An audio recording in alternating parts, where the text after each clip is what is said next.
So I like to be quiet at the beginning of my sessions because I really like just sitting, and I think that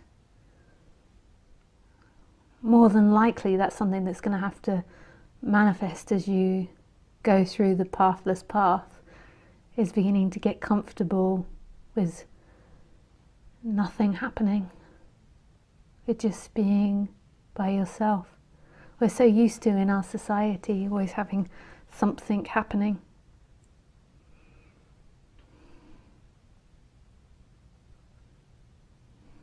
So just sitting is super beautiful.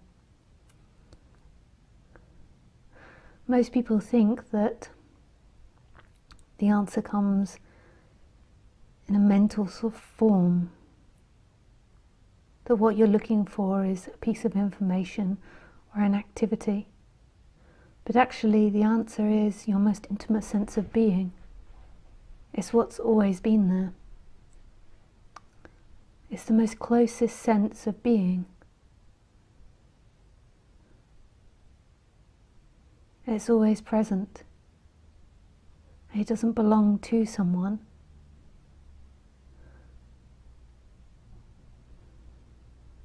And you can think and you can think and you can think, and it's like going round on a roundabout. You believe that one day you're going to get to the end of the roundabout, but you'll just keep going round and round in that circle. What is it that that thinking appears in? What's always present, what never leaves? The thinking comes and goes, the ideas come and go, the questions come and go, the people come and go, the situations come and go. But what doesn't come and go? This is home. This is what you look for.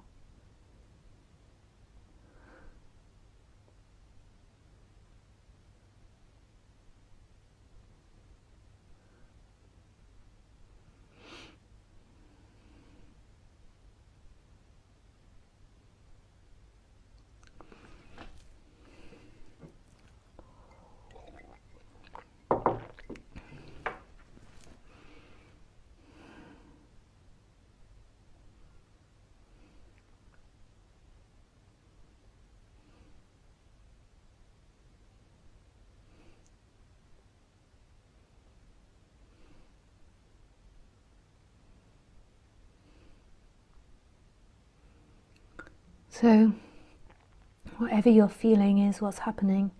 So if you're feeling uncomfortable, rather than trying to get the answer out there and trying to fix it, just have an examination of what's happening.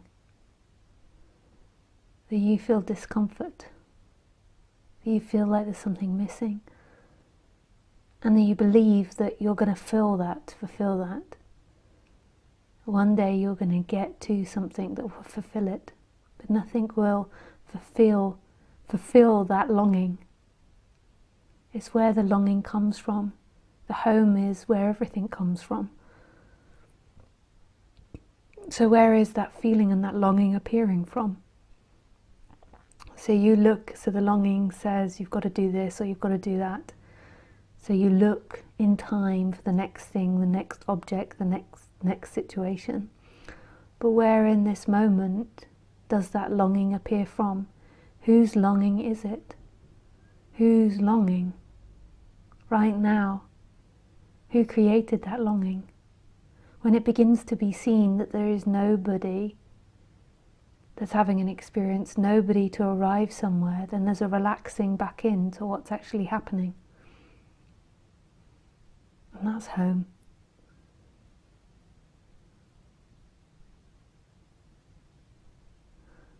And this isn't about coming to a new concept or something. Sometimes I try not to see comments made by people about non-duality.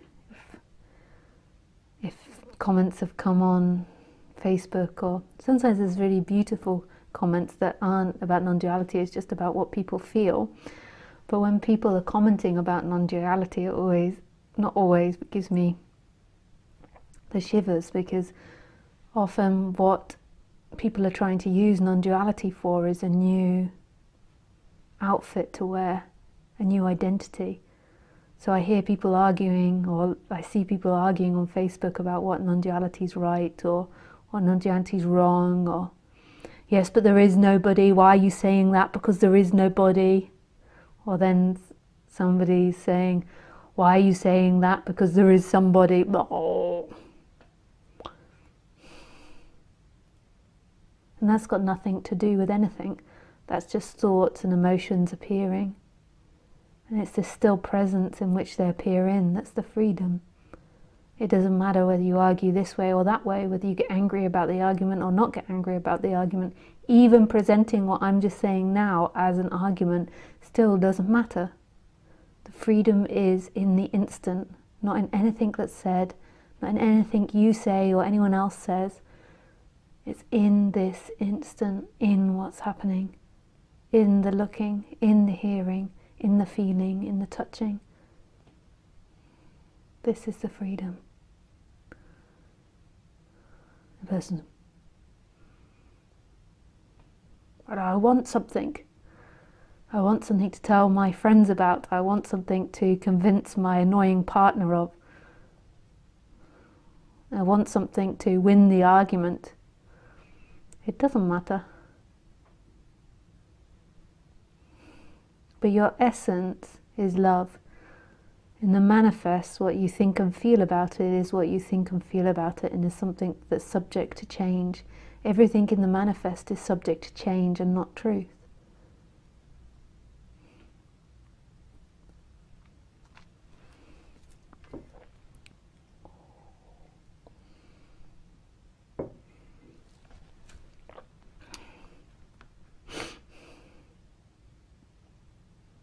Bump, bump, bump, bump, bump, bump.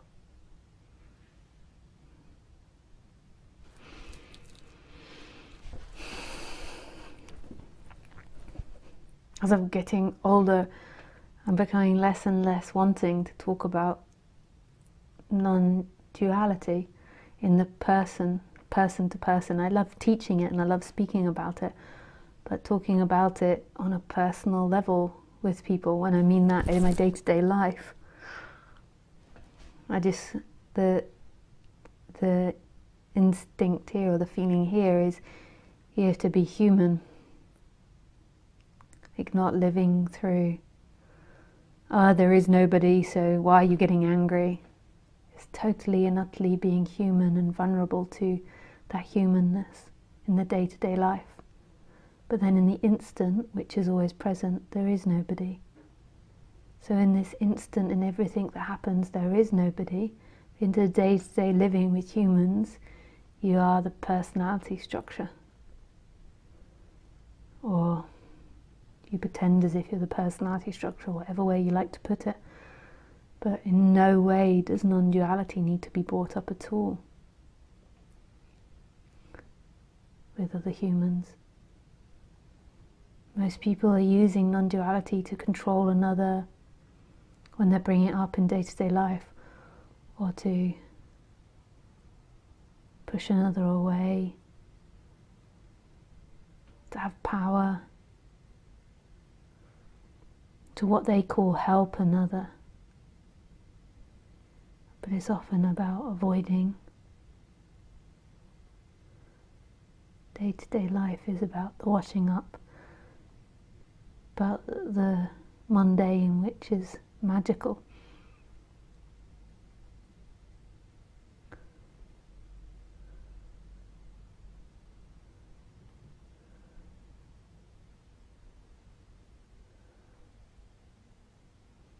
It's not about trying to escape a feeling through any non-duality concept. It's fully embracing that feeling. On the human level, the more you understand yourself, the more easier it gets in relationship with people.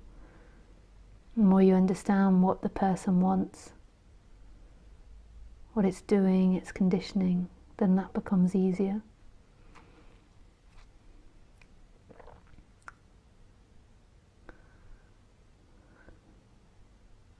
But the freedom isn't in anything human. The freedom is in this instant, that there's nobody experiencing this. There's nobody looking out of these eyes. The looking is this endless presence that's a total and utter mystery. It's a mystery who's looking. It's a mystery who's hearing. It's not the personality structure that hears or sees or thinks or acts.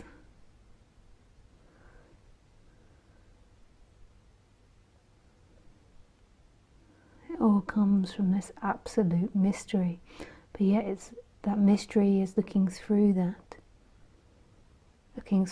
personality structure. Just like a film, when the light shines through a picture, and these pictures move rapidly and it gives the appearance of a film and a reality. That light is like the light of consciousness shining through these bodies, watching everything. And then the whole Lisa reality is projected. Everything is seen within the Lisa rules, and in the other bodies within those rules. It's like the Lisa hologram. Like Lisa sees the wood in a particular way, she experiences humans in a particular way, and then the next body experiences the world in that particular way.